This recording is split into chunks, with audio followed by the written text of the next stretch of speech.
Pronto, boa noite. Boa noite. Boa noite a todos e a todas. Vamos esperar o colega Paulo acessar aí também para nós começarmos nossa live, né?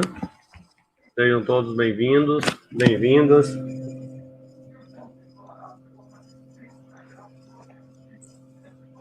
Só dá uma olhada aqui no YouTube como que tá lá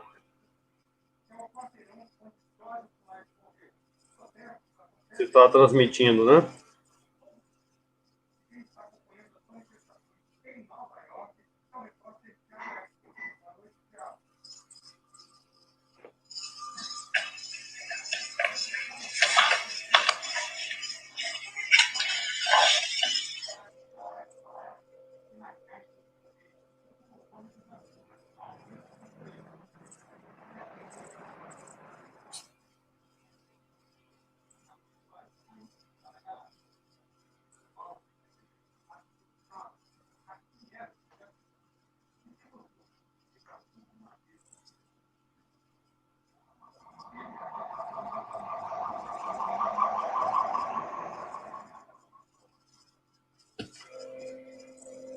Parece que está tudo ok, né? Vamos conectar o colega Paulo aqui.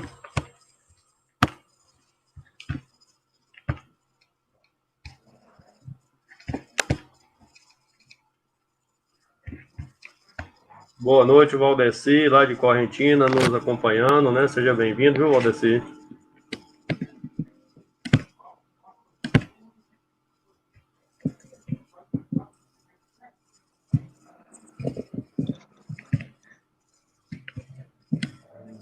Deixa eu ver se o Paulo está tentando conectar aqui, né? Enquanto vai conectando, vamos agradecer aí o pessoal pela presença.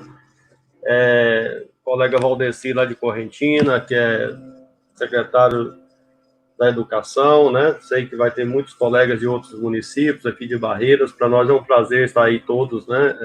Juntos nesse momento difícil do Brasil e do mundo diante da crise da pandemia. Mas esse projeto é um projeto da Academia Barreirense de Letras e nós sempre tínhamos os projetos presenciais.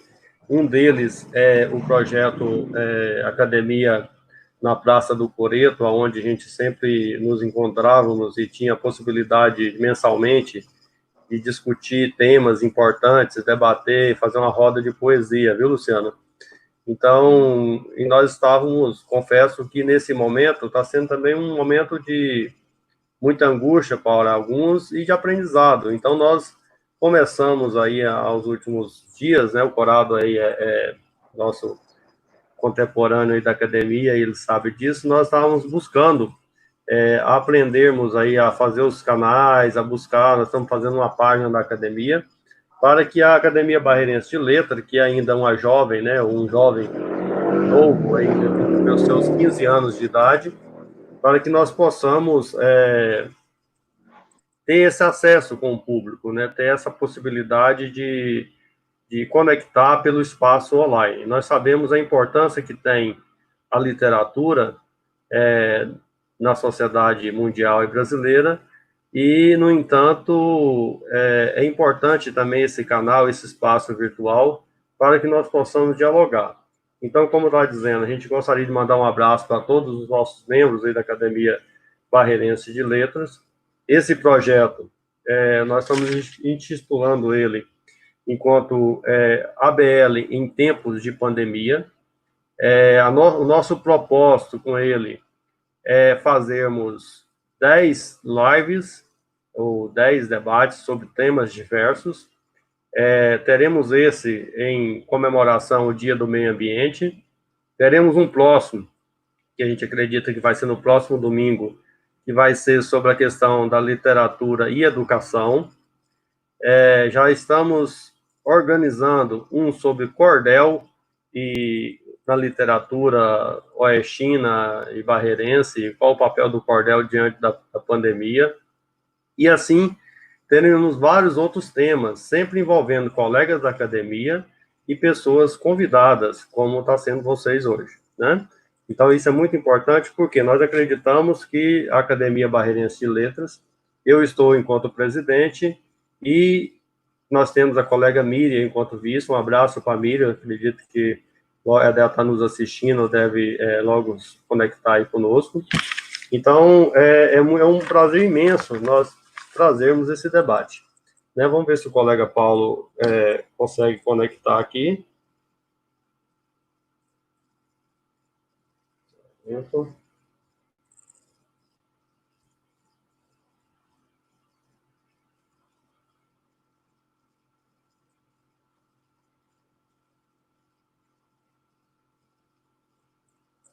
Certo. O Paulo, pessoal, o Paulo está dizendo aqui que a internet dele não estava tão boa, então nós vamos iniciando nossa conversa. E como já tinha começado, né, vou dar continuidade. Então, assim, olá, Paulo. Oi. Seja bem-vindo. Conseguiu, né? Que bom, viu? Rapaz, consegui. Olha ele aí, rapaz. Olha ele aí. O que esse homem não consegue, rapaz? Muito bom. Então, assim, sejam todos bem-vindos, né? Eu gostaria de parabenizar a todos. Tá? É um prazer, como eu estava dizendo. Em nome da Academia Barreirense de Letras, a gente propõe esse debate. Nós estávamos, assim, muito inquietos, porque nós temos a preocupação e os membros da academia não estão parados, né? Estão produzindo nas suas casas. Temos um projeto aí do Bar dos Baianos, que está envolvendo aí 50 autores da bacia, do território do Rio Grande. Então, tem a produção de poesia.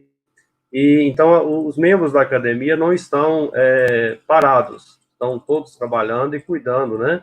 E também, uma hora ou outra, escrevendo artigos de opinião e contribuindo aí para a nossa sociedade que está passando aí por esse momento de crise. Eu gostaria de dizer que para essa noite, né, como eu já frisei antes do Paulo entrar aí, é um projeto da ABL, ABL em tempos de pandemia. Esse projeto, ele tem um caráter aí, tentar substituir um pouco que era a ABL na praça pública, que é um projeto maravilhoso que nós temos, que nós vamos dar continuidade a ele no pós-pandemia ou numa outra normalidade, né? E, ao mesmo tempo, agradecer vocês. Hoje nós temos, para essa noite, a Luciana Roque. Seja bem-vinda, Luciana, tá? A participar aqui conosco. Luciana é jornalista há mais de 10 anos, é autora do livro Um Rio de Histórias, juntamente com a colega Ana Lúcia Jaqueline Bisco, né? Um abraço a elas também, que devem estar nos acompanhando. E então, nesse sentido, Luciana, seja muito bem-vinda. É um prazer tê-la aqui conosco, tá? E é um prazer aí dialogar, né, nesse Semana do Meio Ambiente, no Dia do Meio Ambiente, com o livro de vocês, com essa proposta maravilhosa que vocês têm no livro, porque eu acredito que esse é o papel da literatura aqui no oeste da Bahia, né? Deixa eu conseguir aqui, né? Esse é o livro, né? Um livro muito importante. E é importante porque o livro, a Luciana vai falar muito melhor do que eu, possivelmente eu não poderia deixar de apresentar aqui. É um livro que traz para nós aí uma leitura de natureza, muito além, né, de natureza e meio ambiente, muito além da natureza natural. Traz uma leitura sociológica, uma leitura sociocultural, dos rios, sobretudo do Rio Grande, um importante bem natural aqui para toda a região oeste, né? Então, para mim, é muito suspeito aí de falar sobre meio ambiente, que eu trabalho com isso também na área da geografia, né? Dar um abraço lá para meus colegas da universidade, estou vendo aqui, né? Professora Natália, né? Veredas, o meu colega Jairo, lá o Antônio, né? Então, todos aí participando conosco. Então, assim, mas aqui é uma intenção nossa discutir meio ambiente e discutir pela literatura, né? Então, é muito importante nós entendermos qual que é o papel da literatura, como que a literatura pode contribuir para nós entendermos tanto a natureza, o meio ambiente vivido, como também o imaginado, as diversas representações que existem sobre o meio ambiente. Temos também para essa noite, então seja bem-vinda, Luciana, tá? Temos também para essa noite o nosso colega e conterrâneo aqui da Academia Corado, né? Corado, que é natural de Santa Rita, né? Santa Ritense. É um colega que é oficial de justiça aposentado, né? Já está num tempo invejável por nós, né, Corado? Nós queremos chegarmos lá com a saúde que você chegou e com a mente brilhante. Também é formado e é bacharelado em Direito, né? É membro da Academia, membro fundador da Academia Santa Ritense e membro da Academia aqui barreirense, né? Nossa Academia da BL. Então, seja muito bem-vindo, Corado. É um prazer ter você aqui conosco, né? Abrindo esse primeiro evento nosso aqui da ABL em tempos de crise. E temos também o colega Paulo, né? Paulo, que é recém-ingresso na academia, mas uma pessoa que tem uma ampla experiência, nosso filósofo, né? Que vai contribuir muito conosco também essa noite. Escritor, né? E dentre eles, gostaria de destacar. Eu não falei, mas o Corado eu não mostrei o livro do Corado, mas o Corado tem vários livros publicados também, um deles é esse. E nós temos aqui, Paulo depois vai falar para nós, né? Tem belas poesias. Eu estou tentando. Banquetes de palavras, né, Paulo? O segundo. Então, assim, Paulo é escritor, professor, uma pessoa de uma reflexão brilhante sobre a contemporaneidade e membro da Academia Barreirense de Letras. Seja bem-vindo, Paulo, tá? É um prazer ter vocês. Então, assim, eu gostaria de parabenizar a todos, né, por esse momento e gostaria também de ler aqui uma frase do Capra, para nós iniciarmos esse debate, essa reflexão dentro da perspectiva aí discutirmos natureza e discutirmos meio ambiente, né? Lembrarmos a todos que nós estamos aí nessa semana do meio ambiente, o dia do meio ambiente foi recentemente.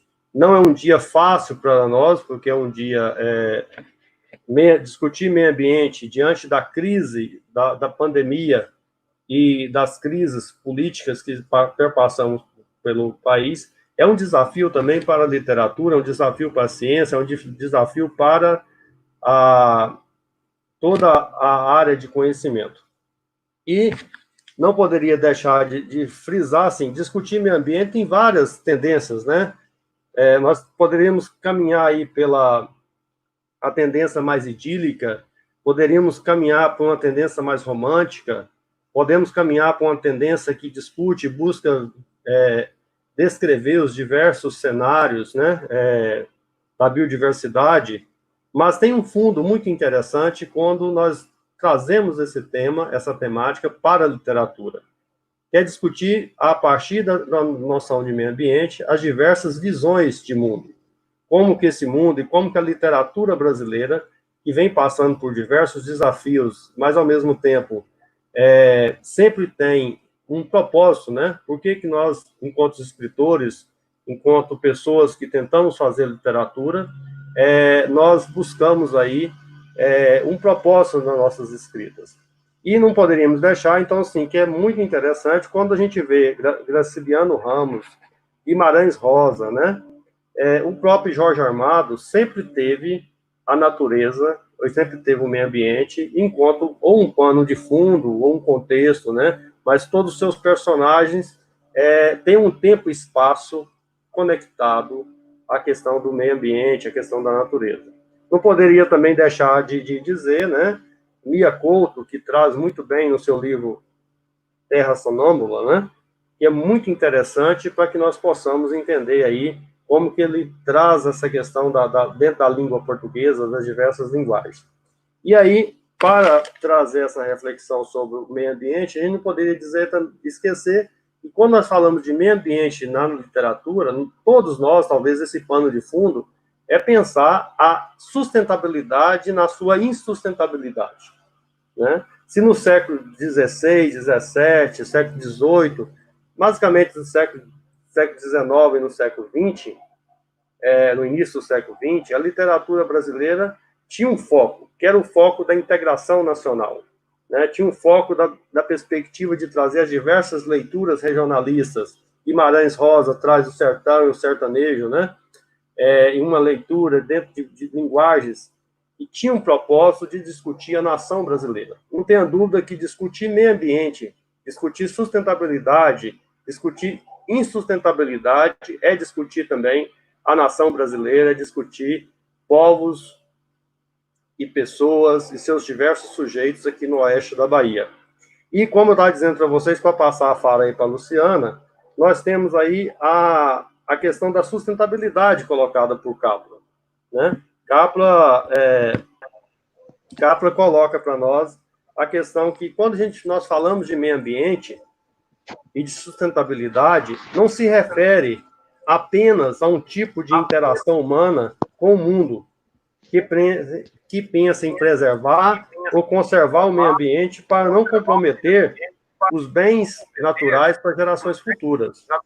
Ele vai dizer para nós, né, que essas é uma questão de transcender, é uma questão também de buscar novas funções dentro da complexidade que é a vida hoje e, ao mesmo tempo, busca combinar dentro dessa noção de meio ambiente e sustentabilidade novas variáveis, que é a interdependência, a reciclagem, a parceria, a flexibilidade e a diversidade. E aí não poderíamos deixar a literatura fora disso. Eu acho que a literatura é nessa perspectiva, né, da reciclagem, da interdependência, da parceria e da flexibilidade e da diversidade, que é discutir meio ambiente. Então, Luciana, seja bem-vinda, gostaria muito de ouvi-la, né? Que você pudesse falar um pouco para nós aí como que você vê a questão do meio ambiente, natureza, e também do livro que vocês escreveram. E a gente vai fazer uma rodada aí dos 7 a 10 minutos de fala de cada um. Depois a gente abre para o debate para os colegas, mas fica à vontade para vocês declamarem uma poesia, um soneto. A gente quer fazer uma noite aí cultural também. Muito obrigado. Boa noite, eu que agradeço pelo convite. Boa noite a todos que nos assistem. Bom, então a gente inicia pela poesia, não é isso? Eu escolhi a poesia da colega, a autora do livro, da Jaqueline Bispo. O título é Um Rio Caudaloso de Emoção. Quero mergulhar nas profundezas das águas do majestoso grande e descobrir suas riquezas, contadas por personagens interessantes. Vida de gente sofrida, vida de gente importante, vida hoje esquecida de um passado não tão distante. 7 cidades percorre, transforma, renova e cria. Sustenta aqueles que o acolhem, seja noite ou seja dia. Os donos do rio nem sempre sabem que o são. Por vezes, o perdem por desvio, da falta de coragem e de informação. Os caminhos do rio são tantos, as histórias que o cercam também. Algumas até causam espantos, mas sempre emocionam alguém. Memória dos pescadores, histórias das lavadeiras, lembrança dos remadores, saudade das aguadeiras. Até chegar ao São Francisco, por um percurso distante, a muitos significa um risco, a outros um passeio emocionante. Antes acontecia enchente, um processo natural, que estava sempre presente em época ocasional. Hoje ocorre a poluição, fruto da ação do homem, de sua ignorância e ambição, a qual poucos respondem. Apesar da dificuldade, as memórias permanecerão. Seja em qual for a idade, sempre do rio se lembrarão. Bom, gente, o Rio de Histórias foi um livro escrito a 3 mãos, ou melhor, a 6, né? Eu, Ana Lúcia e Jaqueline, que nasceu de uma defesa do nosso curso de jornalismo. Não foi fácil, foi extremamente trabalhoso por questão do tempo. A gente tinha apenas 6 meses para fazer toda a coleta de dados e depois transformar num livro e fazer essa defesa. Então, eram muitos quilômetros a serem percorridos. Rio Grande tem 560 quilômetros de extensão. Alguns trechos ainda estão navegáveis, então, nesses trechos que a gente conseguiu, a gente fez todo o percurso pela água, né? E outros a gente teve que ir pela estrada e fazendo pesquisas com os ribeirinhos. Foi um trabalho emocionante, muito significativo, que marcou nossas vidas. E a gente descobriu coisas da gente mesmo, da região, Beradeiras, que a gente desconhecia, que nós somos daqui mesmo, nascidas e criadas, eu, Barreiras, Ana Lúcia Jaqueline de São Desidério, mas que fugia do nosso conhecimento.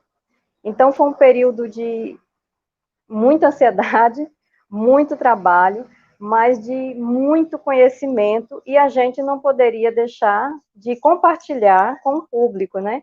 Porque sempre era cobrado da gente, né? As pessoas que participaram sempre perguntavam, eu quero ler, eu quero participar.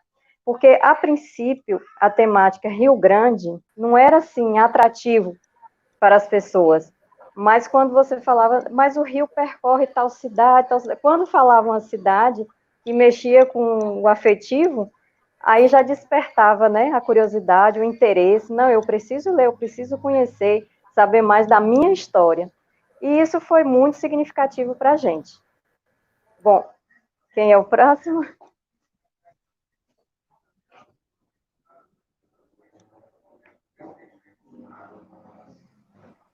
Corado, à vontade, Corado. Boa noite. Boa noite para Paula, Luciana e para todos que nos ouvem, né, nessa hora. É um prazer estar participando, Valnei, junto com vocês. Para mim é uma honra, né? Nada mais que cumprindo uma obrigação aí da nossa academia, né? Aquelas nossas reuniões, como você bem disse, a gente tem que caçar uma maneira, procurar uma maneira de substituir aquele calor humano, encurtar a distância, né? Que a gente fica nessa pandemia, a gente se distancia. Então, vamos encurtar essa distância, pelo menos na fala, na presença. A gente está vendo vocês aí, né? Eu quero, a princípio, também copiar a Luciana aí e começar com um poema, né? Vocês se lembram, acho que todos se lembram aí, do ocorrido ali acima de Formosa do Rio Preto. E aí o Rio Preto ficou todo vermelho, coberto de lama, foi um converseiro, boataria terrível, né? E naquela época eu costumo fazer soneto, inclusive eu me considero sonetista, eu tenho 2 edições do Versos e Rimas publicada, né? Mas eu resolvi fazer alguns poemas, eu já faço alguns. E naquela época eu voltei mais para a situação do Rio Preto, diante daquelas circunstâncias, e eu compus o soneto, o poema, vou ver o título dele aqui, SOS Rio Preto. Só choro e gemido não bastam, é preciso agir. E o poema diz o seguinte: com o corpo todo dolorido, pelos maus tratos atingido, vão estourar minhas veias. Meu líquido antes valoroso, agora ficou mais volumoso, agredido por mãos alheias. Qual a cobra, mudei de cor, causo à população temor. Sua sede depende de mim. Em lágrimas avermelhadas, sigo numa triste enxurrada, sem saber qual será meu fim. Ó Deus, eu não sei gritar. Meu grito é me apresentar para vir em meu desespero. O homem, no afã material e contrariando a lei natural, cometendo o pior exagero. Cadê meus belos buritizais? Cadê que ninguém vê mais? Sinto doída a minha nascente. Ações perversas, maldosas, gera minhas águas lodosas no leito indefeso e inocente. Imploro à divina providência que me olhe com clemência, dando basta imediatamente. Não quero ser mais agredido, tampouco devo ser ofendido ao arrepio do meio ambiente. Minha alegria virou um choro, sob as chibatadas do desaforo. Choro o sentimento do povo. Na sorte conseguirei resistir. Se continuarem a me agredir, não resistirei a isso de novo. Esse foi o poema inspirado exatamente naquela época, né? E a gente vê, eu não sei porquê também, a preciosidade da água, né? Inclusive a água, a crise hídrica já foi tema aqui em Barreiras de um congresso maçônico, né? A crise hídrica e as consequências da sua escassez. Eu tenho algumas palestras aqui de pessoas que vieram dar essas palestras.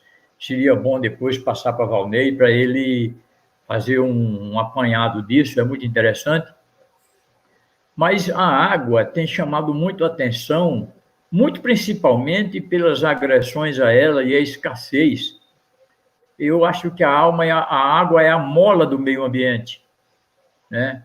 E talvez por isso eu tenha também aqui, eu até colecionei aqui alguns sonetos e poemas referente à água, porque a gente volta muito para isso, porque a gente vê a agressão com os rios sendo vazados, né?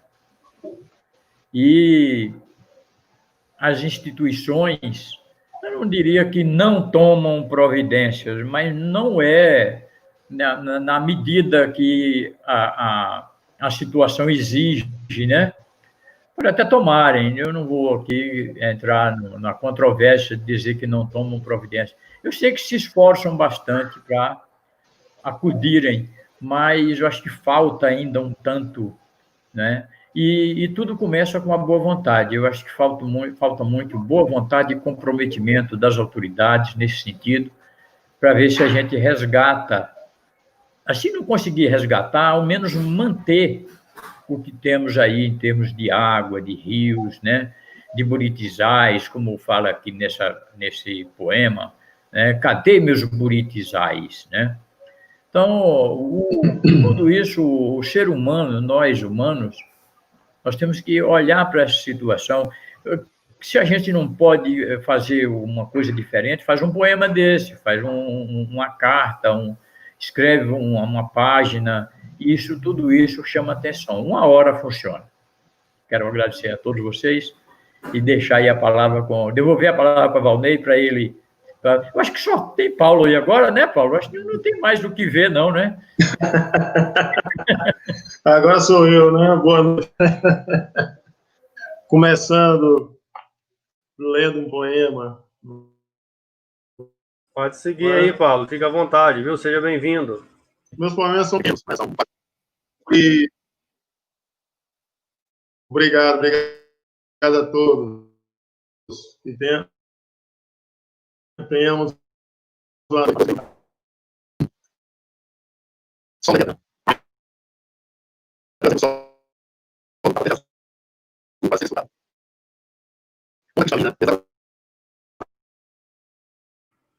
Paulo, está cortando aqui para nós, está cortando aí para vocês também? Não está saindo, não está saindo. Não está saindo bem a sua voz aí. Vamos ver. Será que é a internet? Vou começar. Sol Leviatã.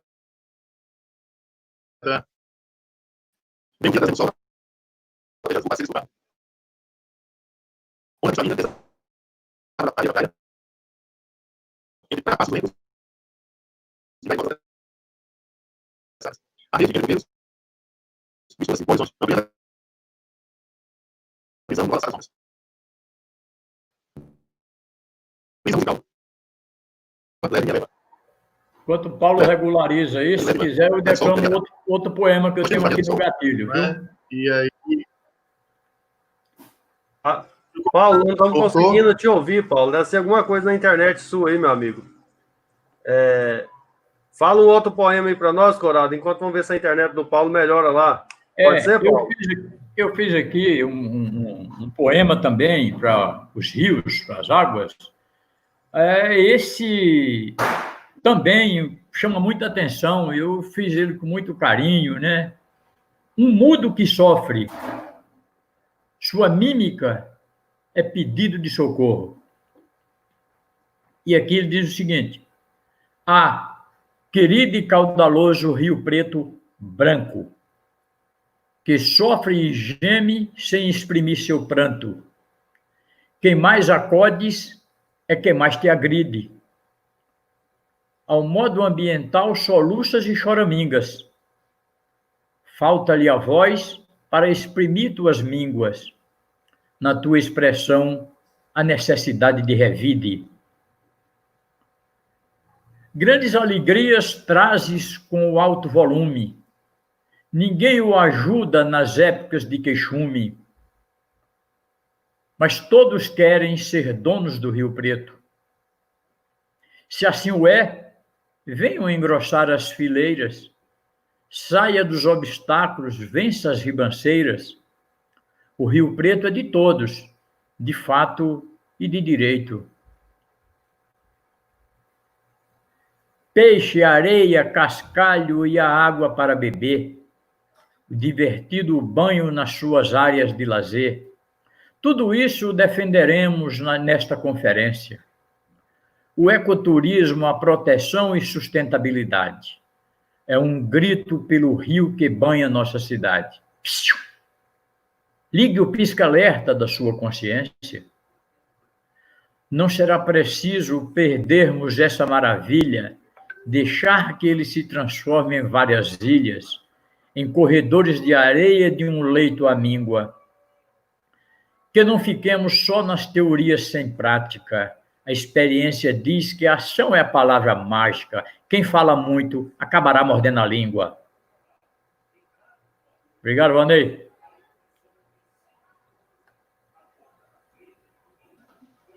Muito bom, Corado. Vamos interagindo aí. Melhorou? Vamos lá, Paulo. Melhorou, agora sim. Muito bem, Corado. Melhorou? Está ouvindo? Certo. Agora? Agora tá bom, Paulo. Parece que melhorou. Vem o dia trazendo o sol na bandeja azul para ser desfrutado.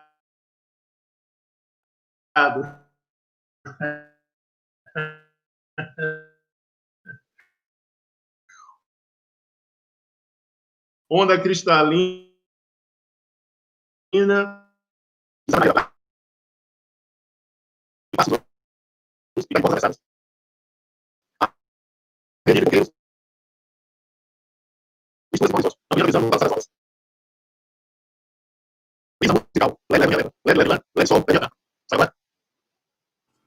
Paulo, infelizmente, meu amigo, não está saindo só ruídos. Como não vamos fazer? Não está conseguindo, não estamos conseguindo aí, está cortando.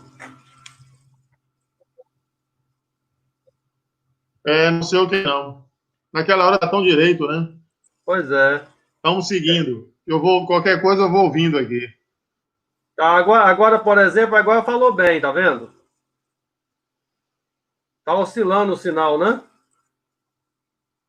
Tá ok, tá saindo, né? Tem hora que melhora o sinal dele, mas aí cai de novo. Alguma coisa. A internet está instável. Tão tranquilo. Tá, vamos seguindo aqui então, Paulo. A gente vai ter outros momentos para a gente falar e você vai acompanhando aí conosco, tá? Se melhorar aí, você fala. Corado e Luciana tocam num assunto muito interessante, que nós poderíamos aí pensar um pouco sobre ele, né? A primeira coisa é o que eu já tinha falado sobre o desafio da literatura nosso, em trazer uma leitura contextualizada do meio ambiente e da natureza. Esse desafio, a meu ver, que vocês colocaram, e Corado e Luciana, sobretudo Corado agora por último, ele traz isso aí, né? Uma literatura que dá conta de descrever o belo, o idílico, uma natureza natural exuberante que existe ainda, sobretudo sobre ameaças aqui no oeste da Bahia, em todos os cerrados baianos e nas suas entranhas de Mata Atlântica, que existe aí nas áreas de refúgios, né? Mas é uma natureza que muitas das vezes aparece na literatura do oeste da Bahia e que nós temos, sobretudo, a responsabilidade e o compromisso de trazer as suas múltiplas representações. Aí eu gostaria de colocar uma pergunta para nós, né? Quais os desafios que vocês percebem que existem da literatura dar conta, né? De enfrentar, por exemplo, as mudanças de mentalidade que perpassa aí pela uso e ocupação do meio ambiente urbano e rural. Nós sabemos que a literatura ela tem esse caráter, né, de tanto contextualizar o mundo real, como também trazer para o imaginário coletivo, a possibilidade de dialogarmos e de criar, inclusive, outros mundos, né, mundos que são das linguagens, das diversas linguagens, que permite, sobretudo, o ser humano tomar consciência de si mesmo para com o mundo. E aí, nesse sentido, nós que trabalhamos aí com geografia também, né, nós temos os colegas da geografia, inclusive os colegas que trabalham com geografia e literatura, nós sabemos que é um desafio. E é um desafio também para a filosofia, né, Paulo?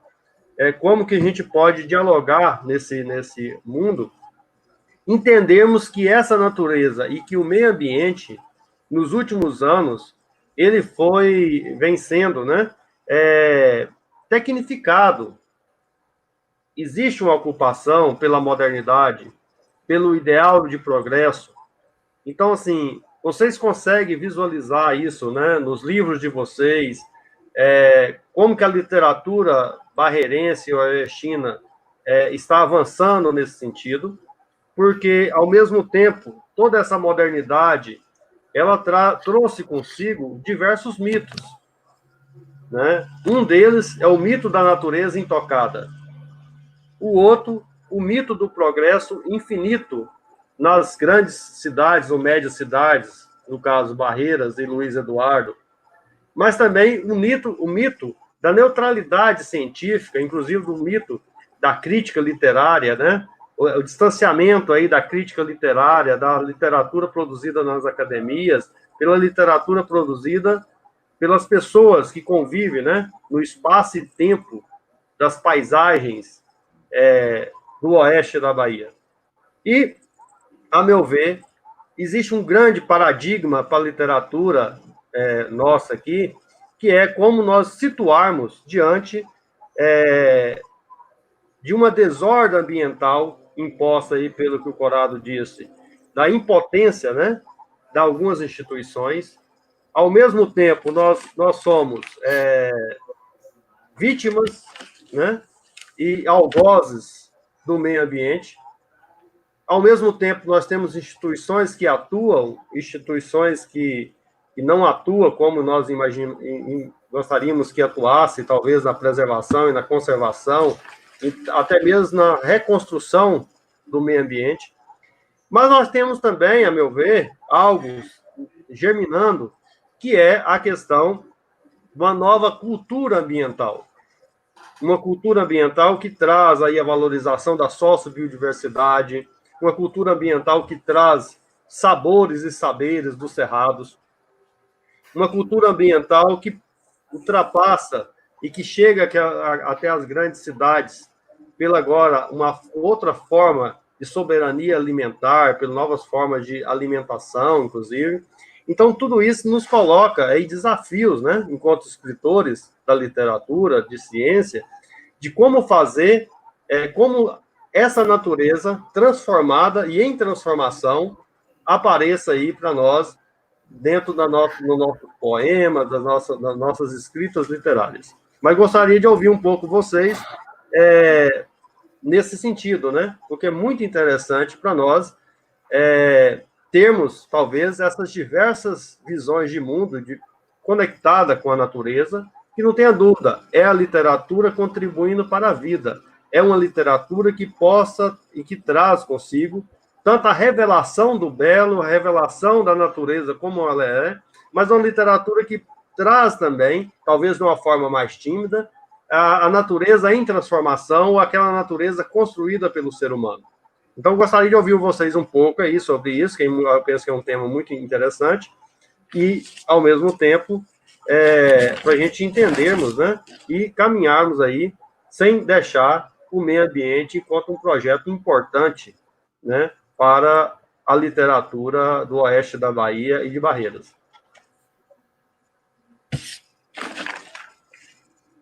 Paulo, quer tentar aí, Paulo?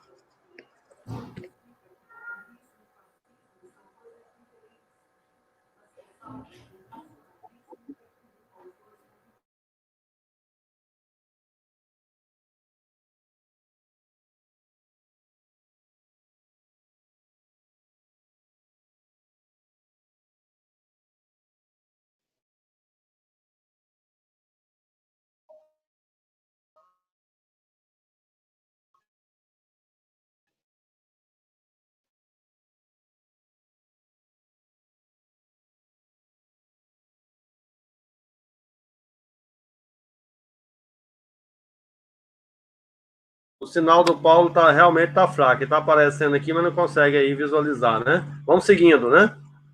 Corrado e Luciana, gostaria de comentar alguma coisa sobre essas questões que eu coloquei para vocês, né?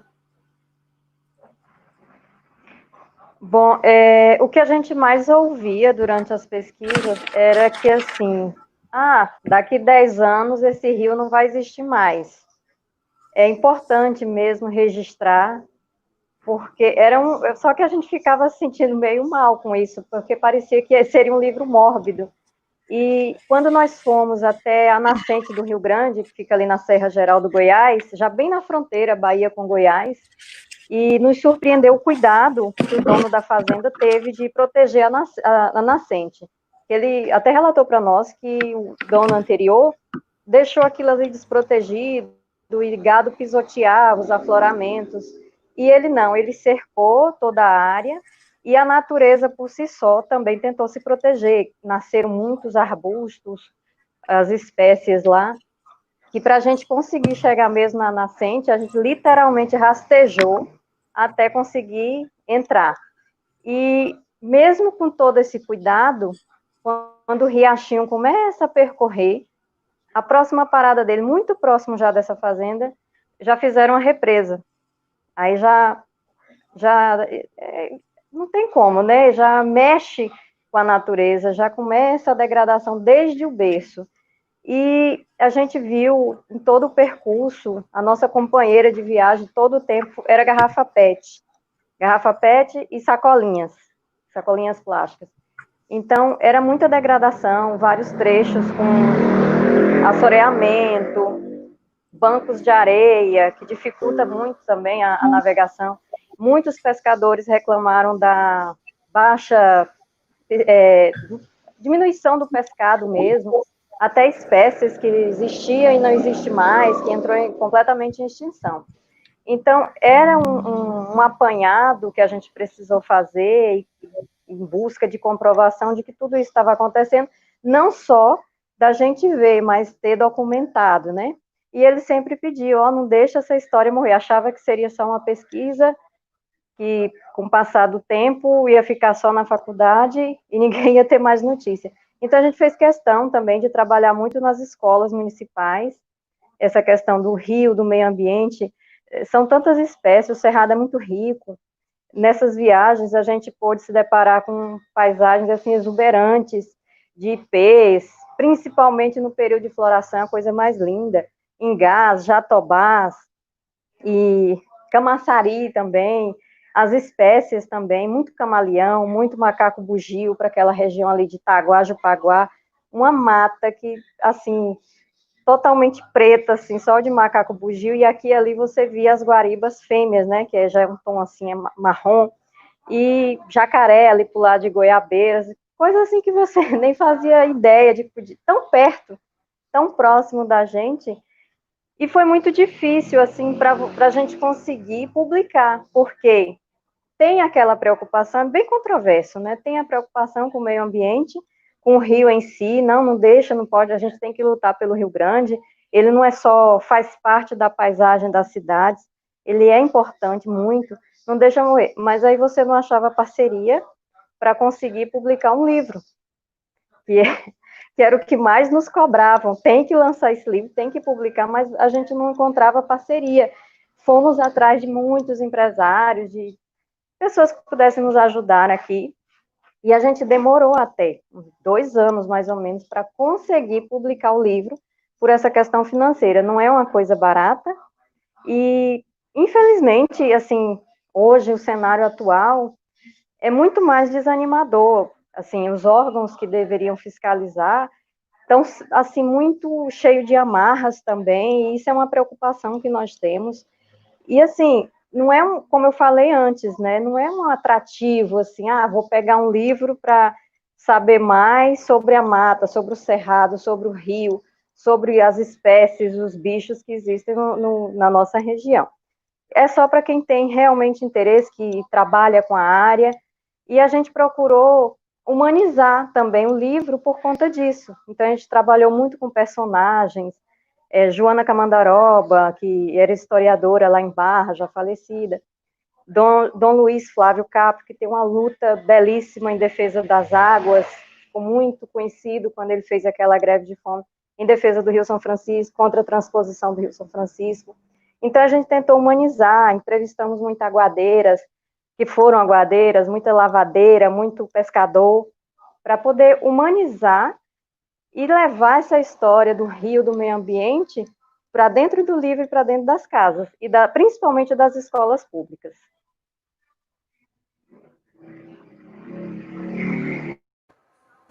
Muito bom, Luciana. Você toca num assunto extremamente importante e que nós temos uma preocupação e que a gente sabe que a Academia Barreirense de Letras vem trazendo algumas contribuições, que é como levar essa literatura e essa leitura de meio ambiente para as escolas a partir da linguagem da literatura, a partir da possibilidade, né, de utilizar da literatura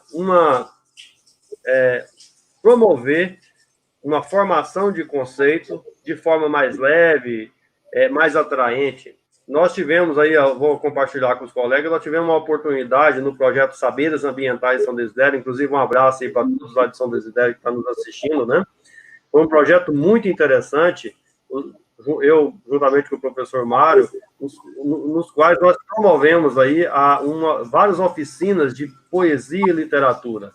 E é muito interessante a forma como os estudantes expressam e, ao mesmo tempo, o tanto que ficaria muito mais fácil aproveitar desse timbre, né, do sertanejo, do geraizeiro, do areeiro, né, os eiros que existem aí nas paisagens, né, esse sujeito social profundo, como Guimarães Rosa nos traz a pensar os sertões, e o quanto que a facilidade aí para a formação, a leitura, a escrita, né, a alfabetização. Então, isso é muito interessante aqui no oeste da Bahia, isso sempre me impressionou, e não tenha dúvida, nós temos aí uma infinidade de novos poetas e pessoas que têm uma vivência profunda com o rio, com as águas, com a biodiversidade, e a gente acredita que aí está a força dessa literatura contemporânea aqui no oeste da Bahia e em Barreiras. E aí, meu amigo Paulo, vamos tentar mais uma vez aí, Corado. Vamos ver aqui com o Paulo, Corado.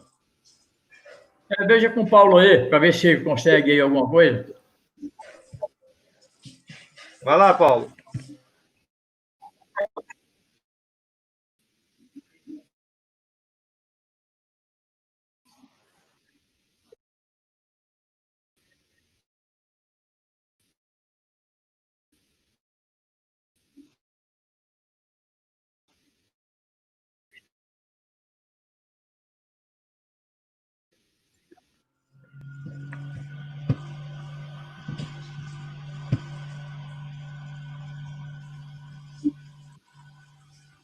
O nosso colega Paulo, você vai ficar devendo para nós aí um outro dia esse debate, nós vamos fazer uma outra live para darmos continuidade. Infelizmente, nós não estamos conseguindo ouvir o colega Paulo. Oi? E E aí, Corrado, vamos...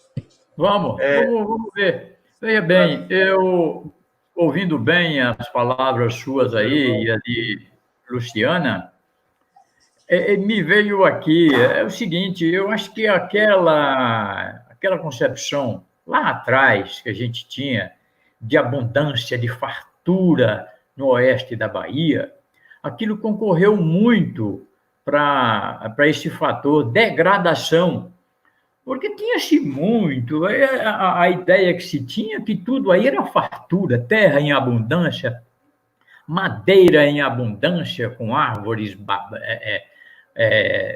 que rendia árvores rentáveis, né? Água em abundância, peixe em tudo. Só não tinha em abundância cuidados, né? E aí, quando faltava o cuidado em abundância, isso começou a minguar. Eu acho que foi dada uma acordada, uma sacudida legal, né? De certo tempo para cá, tem melhorado muito, né? Acordaram, sacudiram, começou a mudar a coisa, a exigência e tal, mas ainda falta. A gente sabe que ainda falta. Aqui a Colagem, a gente ainda ouve comentários dessas ações contra a fauna, a flora, a água, né? E a gente ainda ouve isso muito aí. E isso também ainda é resquício daquela abundância que se tinha, aquela riqueza que se tinha. E quando você coloca na cabeça esse ponto, lhe sai o outro chamado de cuidado. Eu não quero dizer responsabilidade, mas é unir o útil ao agradável, se dosar tudo na vida, nem só esses cuidados com o meio ambiente, tudo na vida precisa de equilíbrio. Se buscar o equilíbrio. Agora, a ganância, essa tem sido fator preponderante para os desmates, para os desmandos, para as agressões, é o fator ganância, né? Essa ação lá em cima, Formosa do Rio Preto, foi catalogada como uma ganância, né? Onde as reservas não são mantidas na condição ideal, sempre por menos, sempre buscando levar uma vantagem até na terra, que é de todo mundo. Leva-se vantagem, não é nem só de pessoa para pessoa. Um ser inanimado como a terra, pronta para produzir, que só precisa de lançar a semente, terra boa, né? Agredida, sendo objeto de ganância, sem ter ninguém do outro lado, de si para si, só para plantar mais e colher mais, é a ganância, né? Isso não é um fator generalizado, né? A gente não pode generalizar isso, a gente sabe. Inclusive, os agricultores de boa vontade, tem muitos agricultores de boa vontade, mas falta apoio. Tem muitos agricultores de boa vontade que zela.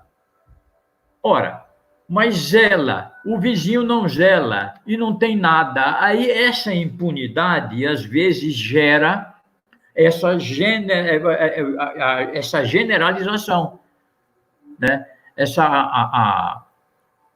Vamos dizer, essa ausência, às vezes não é nem a ausência da boa vontade, é a ausência da má vontade, a presença da má vontade. Falta o devido amparo, né? E aí o que ocorre? Ele tem boa vontade, mas não pode fazer sozinho, né?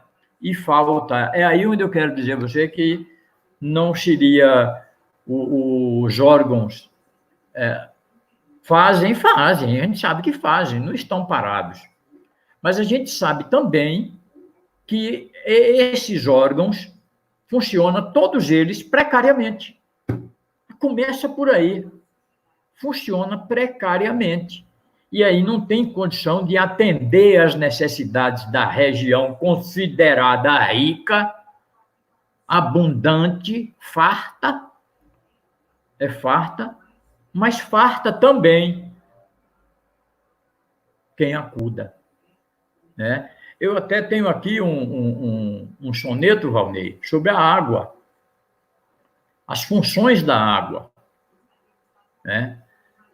Água que lava minha alma, água que muito eu bebi, água que emana calma, água, como viver sem ti?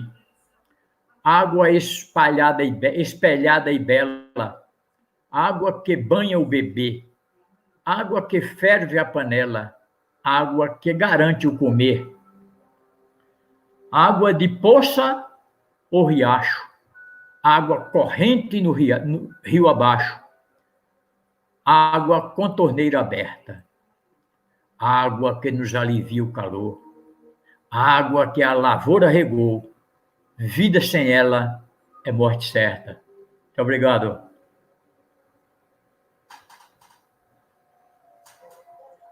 Muito bom, meus colegas, né? Paulo, vai tentar novamente, meu amigo?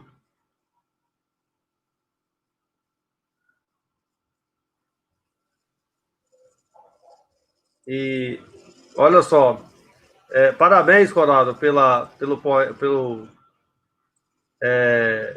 soneto da água, né?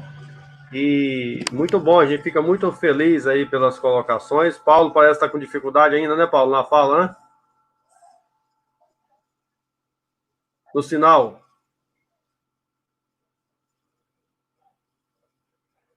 Sim. Tranquilo, vamos continuar então. Então, assim. Estou ouvindo o Paulo, né? Já que ele vem agora? Eu acho que ele está sem sinal lá para falar. Paulo, dá um alô para nós aí, meu amigo.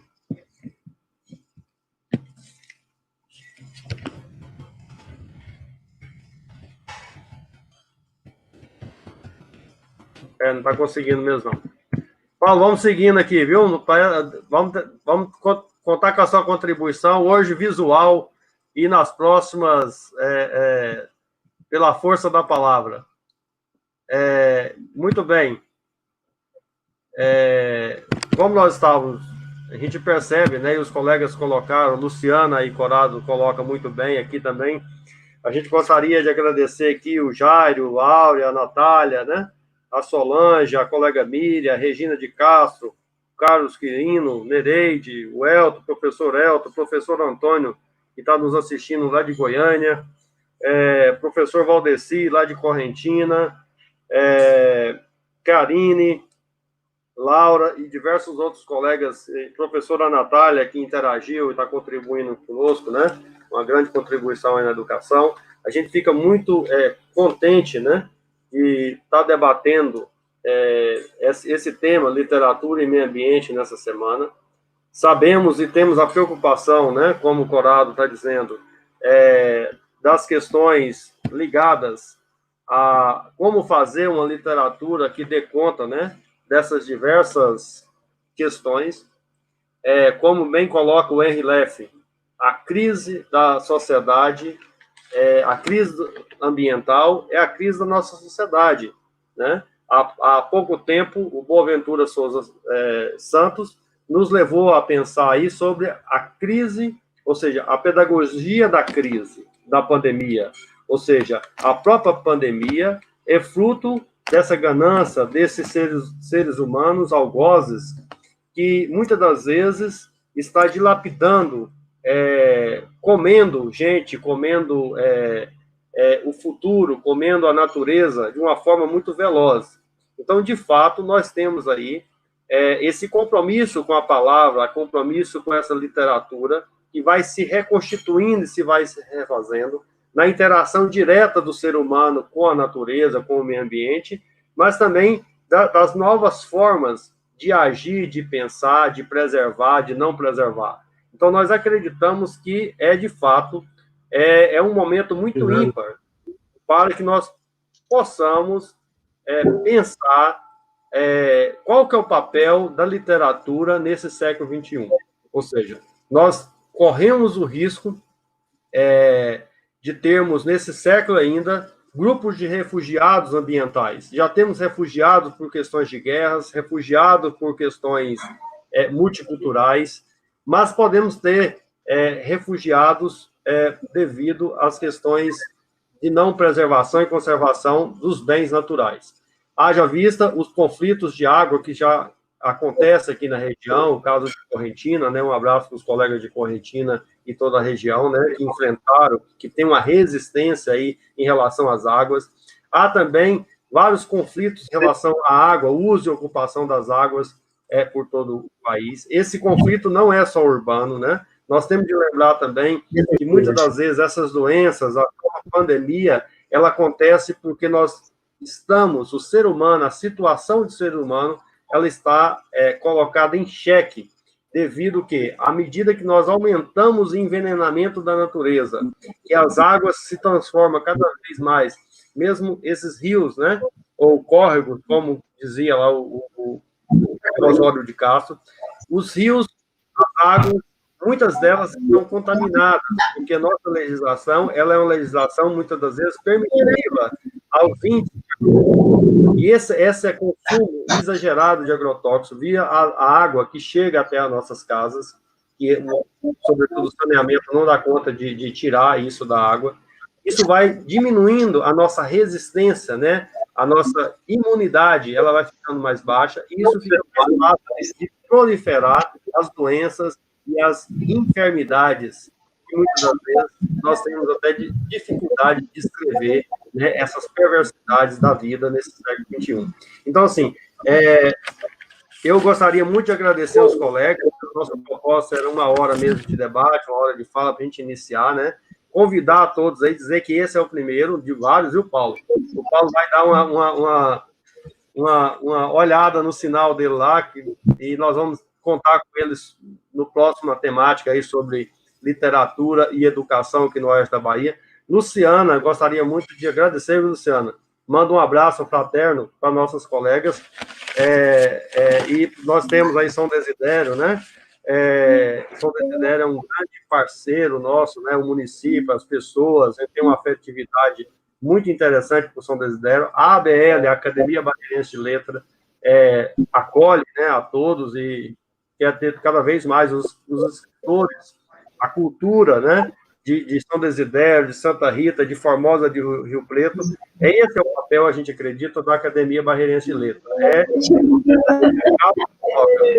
Fazer meio ambiente, discutir literatura e meio ambiente, também pensar na sustentabilidade dos autores, das ideias, né, da forma de escrever essa literatura, que dê conta desse espaço e tempo em movimento. Eu gostaria de perguntar a vocês se tem mais algum poema, algum soneto, alguma coisa para finalizar. E se não tiver, eu vou ler aqui uma frase que eu quero deixar aí para o público. Mas, de antemão, agradeço a todos pela participação e é um prazer retomar aqui o projeto da ABL em tempos de pandemia, e acredito que nós iremos agora, não só presencial, no pós-pandemia, mas também online, sempre nós vamos ter essa interação com o público. Nós estamos tendo aqui bons respaldos, né, dos nossos colegas e amigos, e é muito interessante aí a gente ocupar espaço virtual em prol da educação, em prol da literatura, em prol da ciência e da filosofia. Luciana, Corrado, colega Paulo. Bom, eu gostaria de agradecer novamente pelo convite, mandar um abraço para minhas colegas Ana Lúcia e Jaqueline, um abraço fraterno também para Miriam Hermes e Eduardo Leno. Estou relendo o livro de vocês, O Homem Geraldo Rocha, que esse livro é fantástico, e eu já li há uns 10 anos, vocês ainda não tinham nem publicado, e eu peguei na biblioteca lá da faculdade e pude apreciar, e agora estou relendo. Eu só queria deixar um recado de que, se não houver essa parceria homem-natureza, o final é trágico. A gente já está vivendo uma situação extrema com essa pandemia do coronavírus, e a necessidade da gente, nós como seres humanos, nós somos extremamente exploradores. E a gente entendemos a necessidade da produção, sim, realmente, porém, a terra precisa de descanso, o ser humano precisa de descanso, a máquina precisa de descanso. E a gente está tendo essa rotatividade direto do homem trabalhando de segunda a segunda para dar conta das responsabilidades, também muitas vezes por ganância, como Corrado afirmou, e é importantíssimo que a gente pare, pense, repense a nossa atuação no mundo, porque isso aqui não vai ser eterno. Se tiver um tempinho, eu queria ler só uma lenda do Nego d'Água, que foi descrita por Joana Camandaroba. Pode ser, professor Valnei? Tem tempo? Joana não podia deixar de contar uma lenda do Nego d'Água. Para ela, Nego d'Água é amigo do povo, dos pescadores. Bastava dar um pedaço de fumo para ele, que mostrava os lugares onde tinha os peixes. Mas, se não o agradasse, ele virava as embarcações. Em 1837, o barão de Cotegipe iria ser nomeado juiz de direito na corte. Seu clã rural era na Turrinha. Tudo pronto para a partida, era noite, estavam evitando o sol forte. O rio estava muito cheio devido às enchentes, quando apareceu o Nego d'Água. O barco estava muito longe do porto, não tinha como voltar.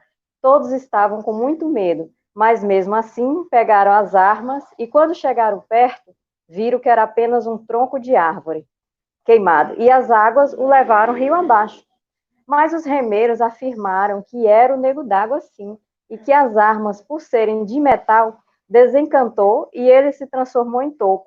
E assim seguiram viagem. Por causa dessas lendas, Joana se recorda de Guimarães Rosa, quando afirmava que, se a literatura é sentimento, o folclore deveria também fazer parte da literatura, pois o brejeiro, o sertanejo, conta os causos com sentimento.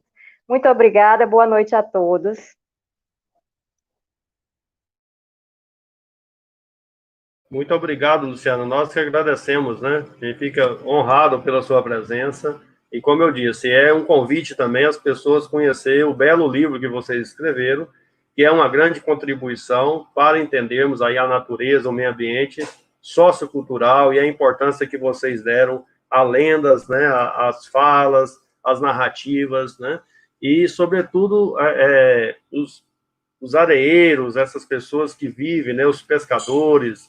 Então, são sujeitos extremamente importantes para a história, a geografia e a sociedade do oeste da Bahia. Eu confesso para você, quando eu cheguei aqui e que eu fazia esse caminho aqui da prainha, né, uma das coisas que sempre me encantou foi os areeiros, né? Inclusive, cheguei a escrever um artigo no jornal São Francisco, e aí é uma coisa que sempre me encanta, assim, como que as pessoas, elas vivem e sobrevivem das areias, né? E aí, quando nós pensarmos e colocarmos para pensar que essa areia, ao mesmo tempo que é uma areia natural, ela é uma areia social, ela é uma areia do intemperismo físico, do intemperismo químico, mas também do intemperismo antrópico, uma areia que que desce nas vertentes, é trabalhada dentro do leito do rio e acabam nas construções civis das casas, né, da construção no meio ambiente urbano. Muito obrigado pela sua participação e a gente fica muito feliz por essa interação e convidamos a todos aí a participar cada vez mais da nossa ABL em tempos de pandemia e ABL discutindo temas importantes na literatura barreirense e oestina. Vamos lá, meu amigo Corrado. Olá, meu amigo Valnei, meu confrade, presidente. Luciana, você enriqueceu a nossa reunião, minha querida, né?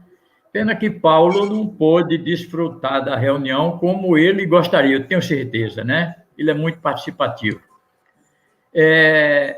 Eu conheço, Luciana, conheci a afinada Joana Camandaroba. Joana. E conheço Cadê? Agora saiu. E conheço o porto lá da Turrinha. Turrinha, ela fica ali entre Garité e o Estreito, lá onde era um batelão, hoje tem uma ponte, caminho de barra, né? Eu passei muito por ali, eu trabalhei na Sucan, né? E a sede da Sucan, na época, era Barra, né? Hoje, Fundação Nacional de Saúde. Conheci muito aquele ali, João Camandaroba, um médico cirurgião fantástico, né? Foi prefeito, né?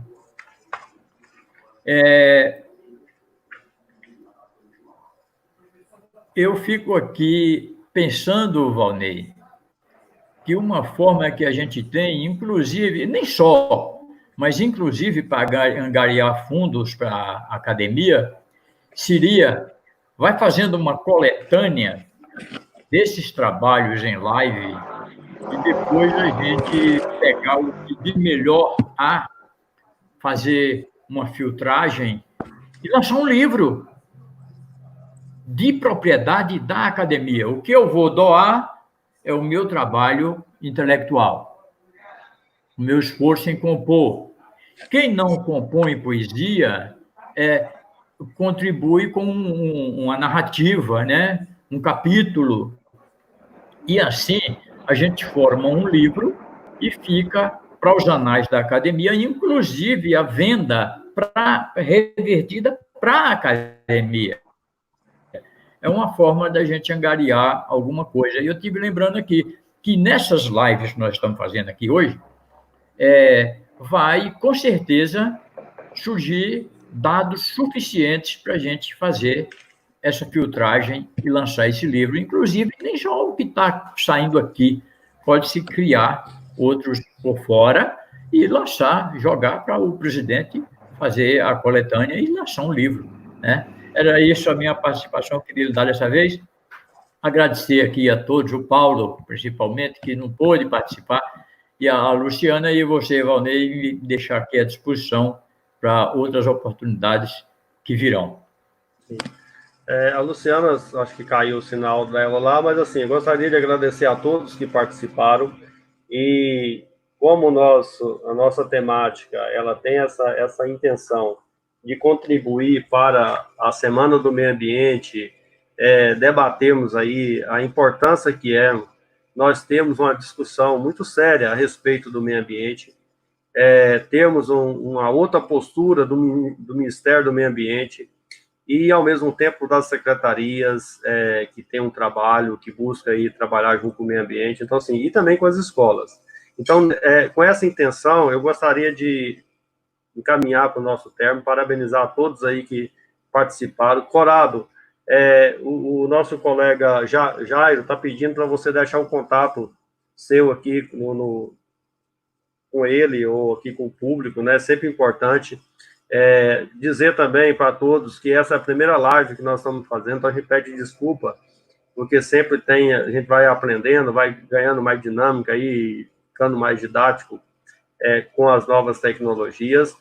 E gostaria de ler aqui para a gente encaminhar, pensando em meio ambiente, pensando em escolas, pensando nesse papel da literatura, gostaria de ler aqui um trecho desse livro, né, que é Territórios do Futuro, e aqui ele diz uma frase muito interessante para esse momento que nós vivemos, que é sobre educação ambiental. E ele diz para nós o seguinte: a verdadeira educação ambiental deve ter como preocupação proteger não só as águas, o ar, as florestas, a flora e a fauna, mas também os homens e as mulheres que são, ao mesmo tempo, vítimas e algozes de seu entorno, exatamente por viverem numa atmosfera na qual se reúnem todas as condições que os tornam mais susceptíveis à injustiça ambiental.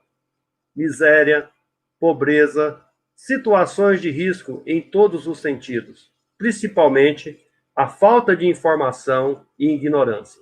Ou seja, a literatura, essa live que nós estamos fazendo hoje, e vários debates, a literatura, não tenha dúvida, a literatura ela pode ser uma grande contribuição, já e pode intensificar, contribuindo e discutindo as diversas linguagens e os diversos discursos nas escolas, na sociedade, e enfrentando, né, essas diversas facetas, como nós trabalhamos aqui, Corado, a questão do meio ambiente.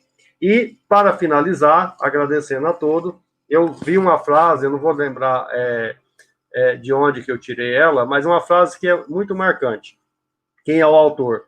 Mas, assim, diz o seguinte: a sociedade é boa quando homens e mulheres da terceira idade plantam árvores, porque eles nunca desfrutarão das sombras delas. Ou seja, isso é um grande recado, uma grande reflexão para nós, porque nós temos, muitas das vezes, de ter uma ação, né? A ação literária, a ação de escrever, como o Corrado diz, a ação de produzir algo, mas nem sempre nós teremos aí essa visão utilitária, ou seja, nós podemos produzir, deixar árvores, livros, mas os frutos, com certeza, não será nós que vai colher, e sim as gerações presentes e do futuro. Um grande abraço, um bom domingo a todos. Muito obrigado, Corrado. E deixa eu deixar o contato aí. Isso, pode falar o contato aí para nós, viu? O Jairo que pediu aí, né? Isso. Eu estou vendo aqui um professor que pede. É WhatsApp 999735700. Repete para nós, Corrado. 77999735700.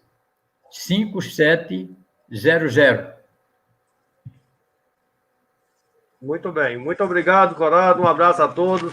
Em nome da Academia Barreirense de Letra, um abraço a todos os nossos titulares, aos membros correspondentes e a todos os colegas aí que participaram dessa live conosco. Um bom final de domingo e uma boa semana a todos. Se cuidem, né? Fiquem em casa, e a crise da pandemia só se intensifica, infelizmente, mas nós podemos contribuir aí, sobretudo, minimizando a ignorância e a irresponsabilidade nossa com o meio ambiente. Um grande abraço, tchau, tchau.